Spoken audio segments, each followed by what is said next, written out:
प्रिय विद्यार्थियों, मेरा नाम है समणी श्रेयस प्रज्ञा। मैं जैन विश्व भारती संस्थान के जीवन विज्ञान प्रेक्षाध्यान एवं योग डिपार्टमेंट में असिस्टेंट प्रोफेसर के रूप में लगभग 10 वर्षों से अध्यापन का कार्य कर रही हूँ। आज हम आपके साथ बीए प्रथम वर्ष का सेकंड पेपर जीवन विज्ञान की प्रविधि प्रेक्षाध्यान एवं योग की चर्चा करेंगे। आज का मेरा मुख्य विषय है भारतीय परंपरा में योग। एक सिंपल सी बात यदि मैं आपसे पूछूं कि योग क्या है, तो आप मुझे लगता है सभी सोचेंगे कि हमें ये आता है, क्योंकि योग शब्द बहुत प्रचलित शब्द है। फिर भी मुझे ऐसा लगता है कई बार हम योग शब्द का गलत मीनिंग ले लेते हैं या संकीर्णता से उसे समझ पाते हैं। आप यदि आसन की क्लास में जा रहे हैं और मैं कहूँ कि आप कहाँ जा रहे हैं, तो आप कहेंगे कि हम योगा क्लास में जा रहे हैं। तो सामान्यतया व्यक्ति जो आसन की क्लासेस अटेंड करता है या ध्यान की क्लासेस अटेंड करता है, उसको योगा क्लास कहता है। परंतु ये एक योग की संकीर्ण परिभाषा है। योग की बहुत विस्तृत परिभाषाएं दी गई। योग एक व्यापक रूप में हमारे सामने आया। यदि आप विभिन्न दार्शनिकों को, विभिन्न ग्रंथों को पढ़ेंगे, तो योग एक बहुत व्यापक शब्द है और व्यापक रूप में इसे विभिन्न दार्शनिकों ने ग्रहण किया है। सिंपल शब्दों में कहूँ तो योग शब्द युजिर योगे, इस युजिर धातु से निष्पन्न हुआ है। युजिर योगे का अर्थ है युजिर मतलब जोड़ना। आत्मा को परमात्मा से जोड़ने वाले सभी साधन योग है।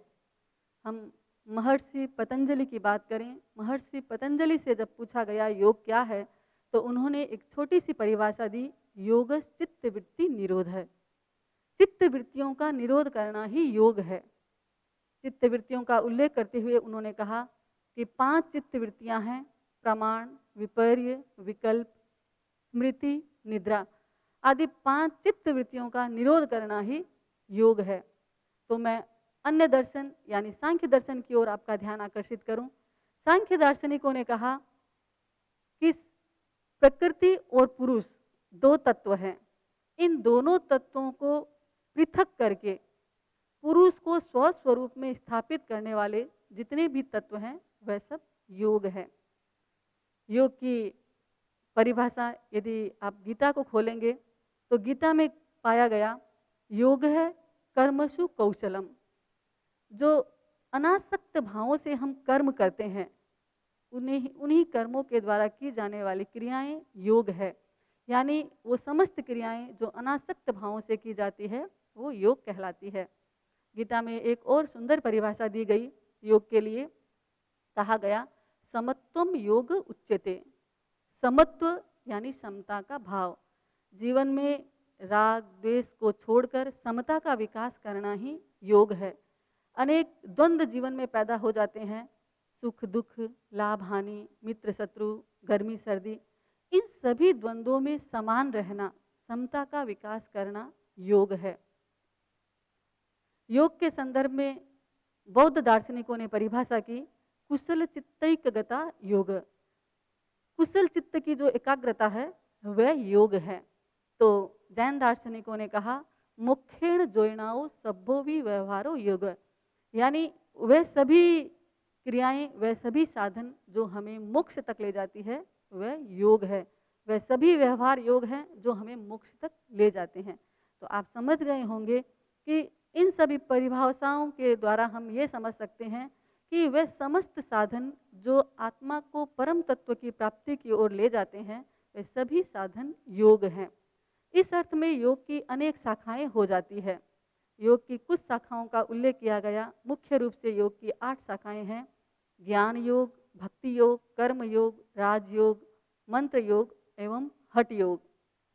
ये जो योग की शाखाएं हैं, इनमें अलग अलग क्रियाओं को, अलग अलग आचरणों को योग का कारण बताया गया, यानी परम तत्व की प्राप्ति का कारण बताया गया। पहला है ज्ञान योग। प्रश्न होता है ज्ञान योग क्या है? ज्ञान योग का अर्थ है जहां हम ज्ञान के द्वारा परम तत्व को प्राप्त करते हैं। क्योंकि इंसान का नेचर भिन्न भिन्न होता है, रुचि भिन्न होती है। हर इंसान एक अलग ढंग से जीता है, किसी में कुछ क्वालिटीज़ है, किसी में कुछ क्वालिटीज़ है। तो किसी को पढ़ने में रुचि होती है, तो किसी को भक्ति में रुचि होती है। तो जहाँ व्यक्ति सम्यक ज्ञान के द्वारा परम तत्व को प्राप्त करता है, तो उस अवस्था को हम ज्ञान योग कहते हैं। तो भक्ति योग, जहाँ भक्ति के द्वारा परम तत्व की प्राप्ति होती है, वह भक्ति योग के अंतर्गत आता है। यानी भक्ति योग में व्यक्ति भगवान की या ईश्वर की भक्ति करता है। आपने देखा होगा बहुत बार बहुत से लोग धर्म कीर्तन करते हैं, भजन करते हैं, मंदिरों में जाते हैं और पूजा पाठ करते हैं। तो उस भक्ति के द्वारा भी वो परमात्मा तत्व को प्राप्त कर लेते हैं। तो इस प्रक्रिया से जो परम तत्व को प्राप्त करता है, उसे भक्ति योग के अंतर्गत लिया गया है। एक योग है कर्म योग। कर्म का अर्थ है क्रिया करना, आचरण करना। क्रियाएं दो प्रकार की होती है, सम्यक क्रियाएं और असम्यक क्रियाएं। जहाँ व्यक्ति सम्यक क्रियाओं के द्वारा परम तत्व को प्राप्त करता है, उसे कर्म योग के अंतर्गत लिया गया। यानी सम्यक क्रियाओं के द्वारा परम तत्व को प्राप्त करना कर्म योग है। मंत्र योग, जितनी साधना पद्धतियां हैं उनमें भिन्न भिन्न मंत्रों का उल्लेख मिलता है। किसी ने ओम को महत्व दिया, किसी ने गायत्री मंत्र को महत्व दिया, तो किसी ने नमस्कार महामंत्र को महत्व दिया। मंत्र चाहे कोई भी हो, मंत्र की साधना के द्वारा जब हम परम तत्व को प्राप्त करते हैं, तो उसे मंत्र योग कहा जाता है। एक और योग है हठ योग। हठ योग में शरीर की शुद्धि पर ज़्यादा बल दिया जाता है, क्योंकि हठ योगियों का कहना है जब व्यक्ति शरीर की शुद्धि करता है आसन प्राणायाम से, तो मन अपने आप ही स्थिरता को प्राप्त कर लेता है और उसके द्वारा व्यक्ति जैसे जैसे मन स्थिर होता है, वह परम तत्व को प्राप्त कर लेता है। तो जहाँ शरीर की शुद्धि के द्वारा, मन की शुद्धि के द्वारा परम तत्व की प्राप्ति की जाती है, उसे हठ योग कहा जाता है। हठ योग में ह शब्द का अर्थ सूर्य स्वर है और ठ शब्द का अर्थ चंद्र स्वर किया जाता है। जहाँ चंद्र स्वर और सूर्य स्वर पर नियंत्रण करके परम तत्व की प्राप्ति की जाती है। राजयोग, एक और महत्वपूर्ण योग की ब्रांच है, शाखा है, वो है राजयोग। राजयोग पतंजलि द्वारा दिया गया एक बहुत महत्वपूर्ण योग की प्रक्रिया है। इसमें पतंजलि ने क्रमशः कुछ 8 अंगों की चर्चा की है, जिसमें व्यक्ति एक एक पर स्टेप करते हुए, एक एक पर चलते हुए परम तत्व को प्राप्त कर सकता है। यानी मैं सीधे सरल शब्दों में कहूँ तो पतंजलि ने अष्टांग योग का उल्लेख किया है। यानी योग के 8 अंग हैं, जिन्हें व्यक्ति जब अपने जीवन पर उतारता है, जीवन में उनका आचरण करता है, तो परम तत्व को प्राप्त कर सकता है, और वह है अष्टांग योग। और अष्टांग योग की क्रियाओं के द्वारा जब व्यक्ति परम तत्व को प्राप्त करता है, तो उसे राजयोग के अंतर्गत लिया जाता है। तो अष्टांग योग क्या है?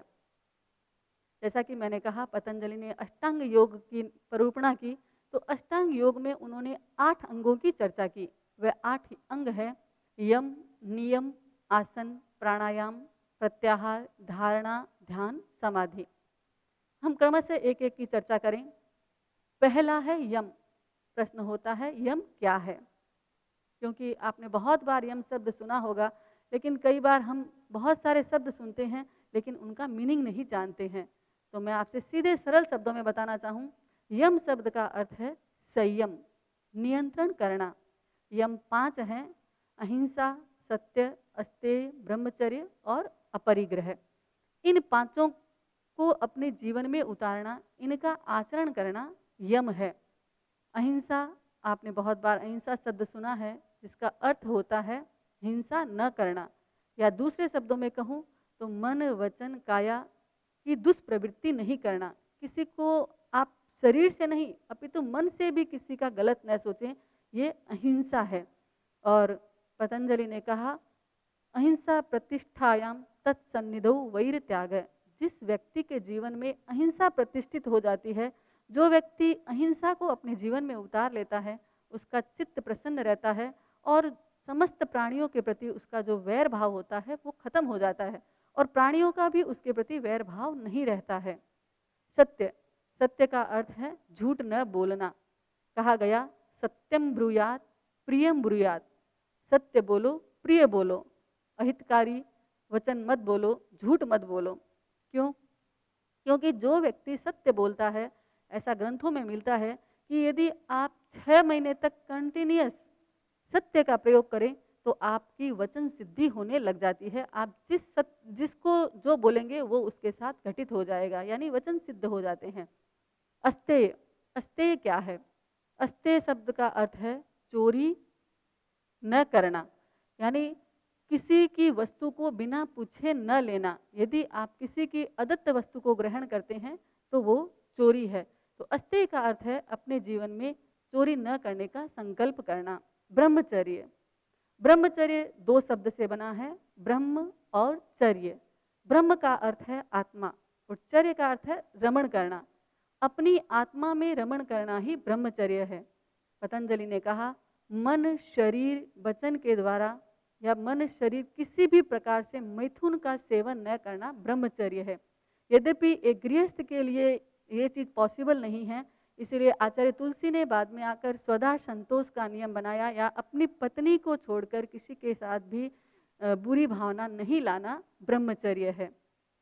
अपरिग्रह, अपरिग्रह परिग्रह का न होना, परिग्रह यानी संग्रह वृत्ति, संग्रह वृत्ति का न होना ही अपरिग्रह है। तो इन 5 यमों का पालन करना, यानी इन 5 नियमों का पालन करना यम है।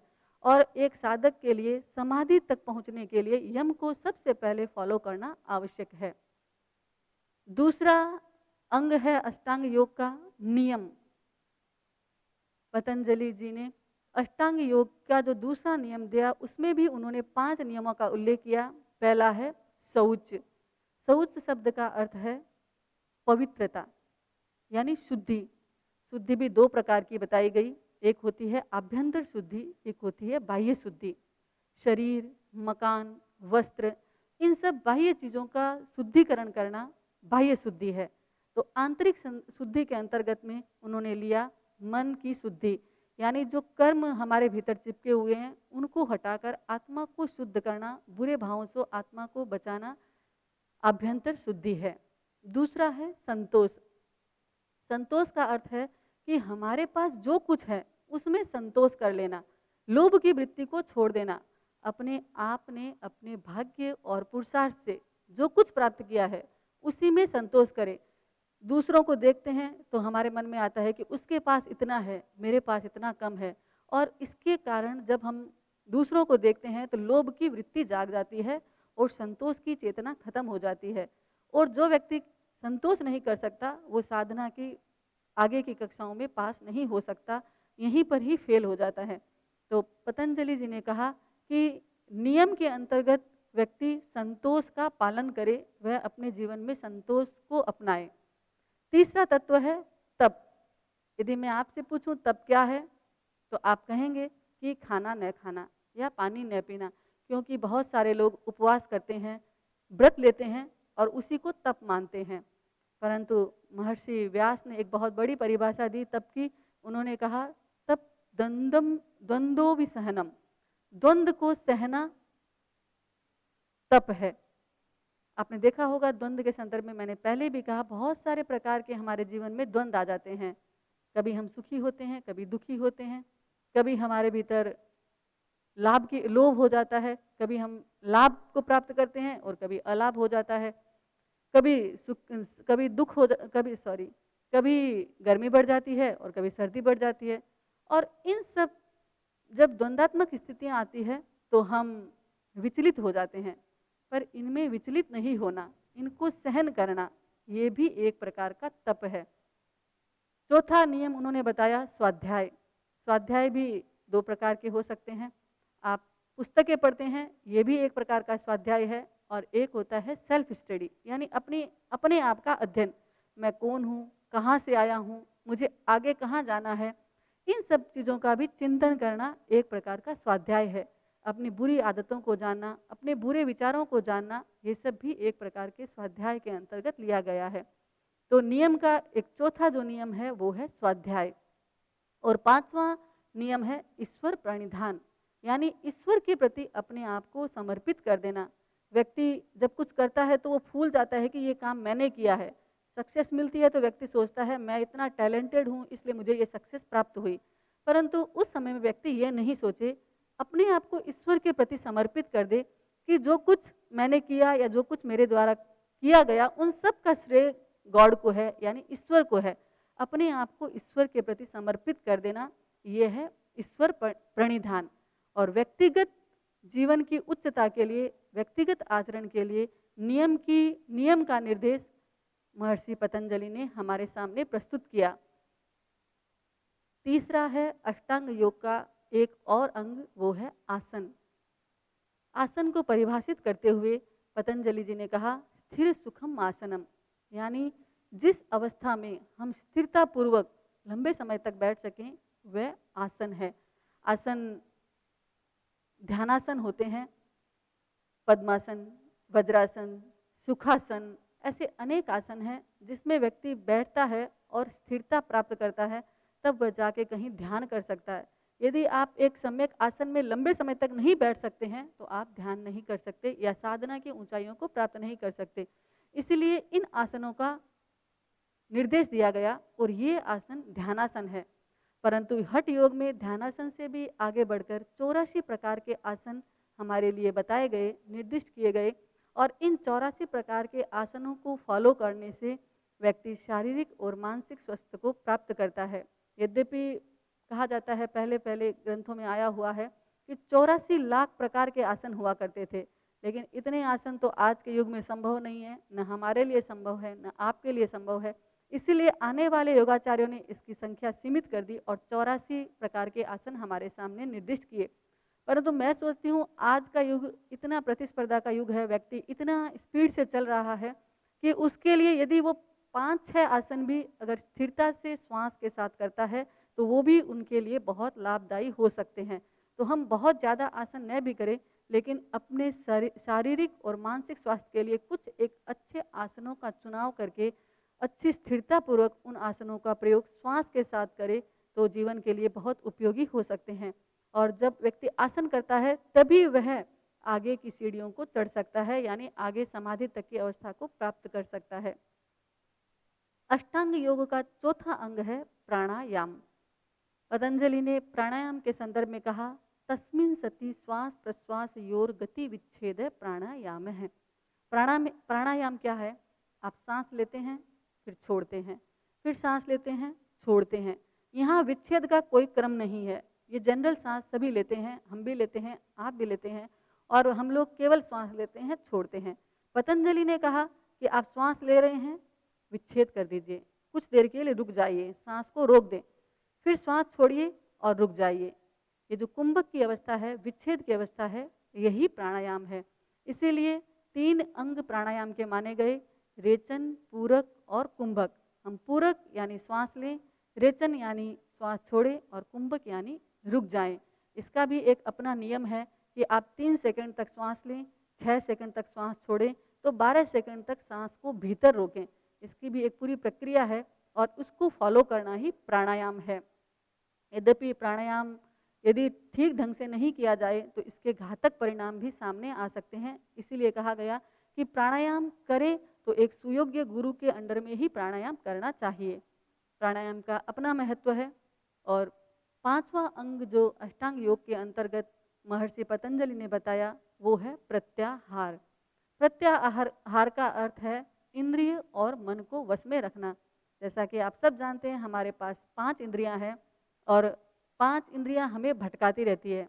आपने स्वयं को भी अनुभव किया होगा कि हमारी जो आँख है उन्हें सुंदर रूप चाहिए, सुंदर चीज़ें चाहिए देखने के लिए, अच्छी अच्छी चीज़ें उसको देखना पसंद होता है। तो हमारी दूसरी जो इंद्रियां हैं, श्रोत्रेंद्रिय, उसका सुनने का काम है, तो उसे अच्छे शब्द चाहिए, अच्छे अच्छे नृत्य गान संगान सुनना चाहती है हमारी श्रोतेंद्रियां। तो हमारी रसनेन्द्रियां जो जीवा का विषय है, जीव उसको अच्छी अच्छी चीज़ें खाने के लिए चाहिए। यदि आपकी माँ आपको रोटी और सब्जी देगी तो आपको अच्छा नहीं लगेगा, आप सोचेंगे क्या मामा तुम रोज रोटी और सब्जी बना देती हो। और वहीं पे यदि आपको बर्गर, पिज़्ज़ा आदि, कुरकुरे, ये सब चीज़ें मिल जाए तो आप बड़े खुश होते हैं। क्यों? क्योंकि आपकी इंद्रियां आपको उस ओर भटका रही है। इंद्रियों का विषय है रसनेन्द्रिय जो जीवा से संबंधित है, उसका विषय है खाना और उसको वही चाहिए और व्यक्ति उसमें भटकता रहता है। और जब तक व्यक्ति अपने इंद्रिय और मन को नियंत्रित नहीं करता है, वो आगे की सीढ़ियों पर नहीं चढ़ सकता। इसीलिए पतंजलि ने कहा कि आप प्रत्याहार करें। पांचवा सीढ़ी, हमारी जो 5वीं सीढ़ी है वो कौन सी है? प्रत्याहार। अपने इंद्रिय और मन को वश में करें। मन हमारा बहुत दिखता नहीं है लेकिन बहुत चंचल होता है, आप सब जानते हैं। अभी आप यहाँ बैठे हैं और कुछ देर में आप अमेरिका भी पहुँच जाते हैं। तो ये सब किसका खेल है? मन का खेल है। जो कोई नहीं कर सकता वो मन कर सकता है। आप बैठे बैठे मन से ही अनेक चीज़ों का उपभोग कर सकते हैं। स्वादिष्ट चीज़ें भी खा सकते हैं, वासनाओं के प्रयोग भी कर सकते हैं। तो इस मन का नियंत्रण भी जरूरी है और प्रत्याहार के अंतर्गत इंद्रिय और मन को वश में किया जाता है। अष्टांग योग का छठा अंग है धारणा। धारणा का क्या अर्थ है? महर्षि पतंजलि ने कहा, देश बंधस चित्तस्य धारणा। किसी एक स्थान पर चित्त को टिका देना। जब आप अपने आसन और प्राणायाम से अपने शरीर को शुद्ध कर लेते हैं, मानसिक स्वस्थता को प्राप्त करने के लिए आवश्यक होता है आप धारणा करें, क्योंकि शरीर शुद्धि के बाद मानसिक एकाग्रता की आवश्यकता होती है आगे की अवस्था को प्राप्त करने के लिए। तो धारणा में व्यक्ति अपने चित्त को एक स्थान पर, यानी एक एक एक किसी भी बिंदु पर केंद्रित करता है जहां पर उसका चित्त केंद्रित हो जाए। यद्यपि स्थान भी 2 प्रकार के होते हैं, आप ध्यान दें। एक प्रकार के स्थान वह होते हैं जो हमारे शरीर में ही है। आप शरीर के किसी अवयव पर यदि अपना चित्त एकाग्र करते हैं, जैसे नाक का अग्रभाग, ये प्राण केंद्र है। ब्रह्म केंद्र यानी जीभ का अग्रभाग। दर्शन केंद्र जो भ्रुकुटी के मध्य भाग है, उसको हम दर्शन केंद्र कहते हैं। तो किसी भी प्रकार से यदि आप अपने चित्त को अपने शरीर के किसी अवयव पर केंद्रित करते हैं तो वो शारीरिक केंद्र होते हैं। और कुछ केंद्र होते हैं, केंद्र या कुछ ऐसे कहें बाह्य विषय, जिसे हम केंद्र नहीं कह सकते, बाह्य विषय हैं, उन पर भी हम अपने चित्त को केंद्रित कर सकते हैं। तो दोनों प्रकार के स्थान होते हैं। बाह्य स्थान से मेरा मतलब है जैसे आकाश है, आप आकाश की ओर एक पलक देखें, पलक बिना हिलकाए, यदि बिना हिलाए देखते हैं तो वो आकाश दर्शन एक प्रकार का प्रयोग है।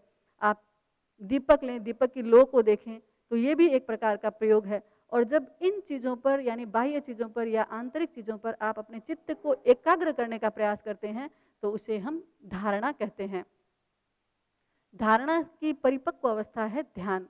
जब व्यक्ति चित्त को एकाग्र करने में यानी किसी एक चीज पर टिकाता है और उस ध्येय पर उसकी निरंतरता बनने लग जाती है, किसी प्रकार का दूसरा विचार नहीं आता है, दूसरी वृत्तियां हावी नहीं होती है, तो उसे हम ध्यान कहते हैं।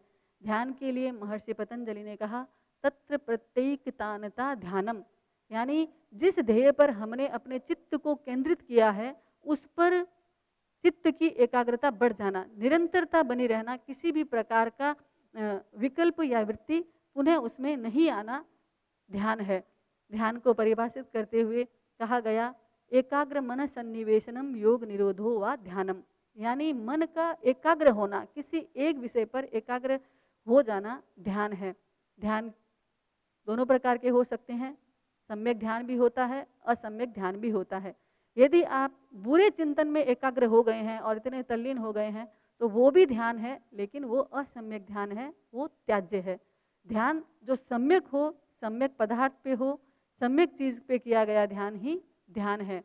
तो ध्यान भी एक महत्वपूर्ण अवस्था है और अष्टांग योग में जो 7वां अंग बताया पतंजलि ने वो है ध्यान।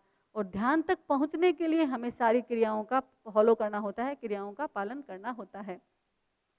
और अष्टांग योग का जो अंतिम अंग है वो है समाधि। समाधि को परिभाषित करते हुए पतंजलि जी ने कहा, स्वरूप शून्यमिव समाधि।